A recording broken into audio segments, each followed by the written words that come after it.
iye, una iye, una iye, una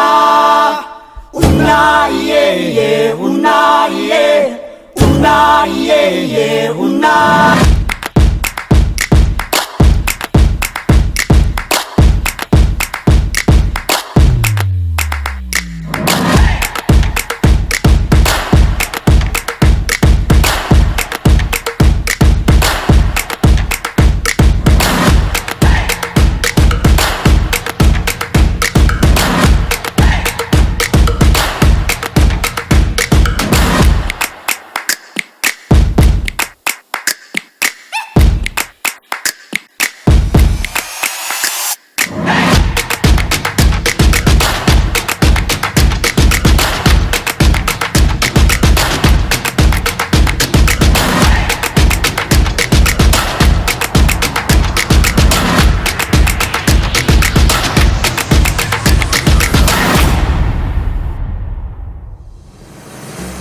Tuwing ikalawang Huwebes ng buwan ng Marso ay ipinagdiriwang ang founding anniversary ng Mankayan alinsunod sa ordinansa ng Municipality of Mankayan. Ngayong Marso 12, 2026 sa ikalawang Huwebes ng Marso, muling ipinagdiwang ng bayan ang founding anniversary ng Mankayan. Bilang bahagi ng selebrasyon, isinagawa ang iba't ibang aktibidad. Isa sa mga tampok na gawain ay ang Civic Parade, kung saan nasaksihan at nasiyahan ang mga residente at bisita sa iba't ibang presentasyon mula sa mga kalahok na inorganisa ng LGU bilang bahagi ng paligsahan. Nagsimula ang parada sa pangunguna ng Mankayan Municipal Police Station na nagdala ng mga bandila, sinundan ng drum and lyre at ng mga kinatawan mula sa private sector. Kasunod naman nito ang mga LGU sa pangunguna ni Mayor Cesar Pasiwan, pati na rin ang mga barangay at iba pang grupo na nakiisa sa parada. Nasaksihan din ang ground demonstration na isinagawa ng 10 high school sa Mankayan.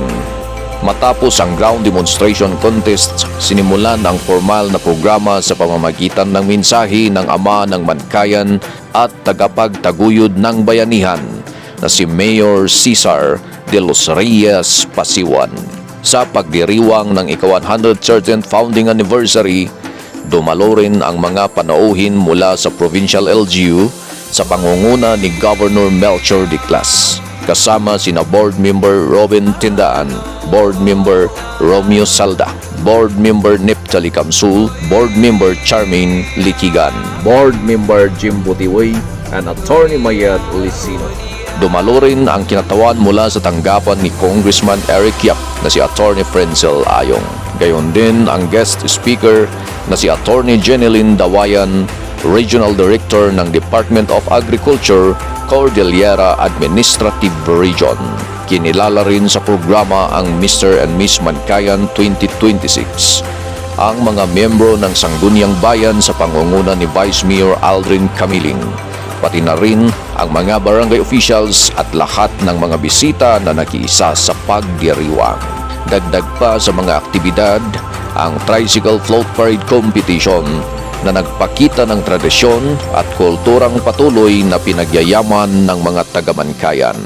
Natapos ang programa sa ilalim ng timang Manus-usa para sinpansigdan di ili, Mankayan, ili tibayanihan, Mankayan, mataguan. The father of Binadang, Mayor Pasiwan, of course. Naragsa ken na nabunga apan nagrambak tayo iti 113th founding anniversary. Mabuhay ang Mankayan, mabuhay tayong lahat. Gawi-gawi sa agaw tako amin.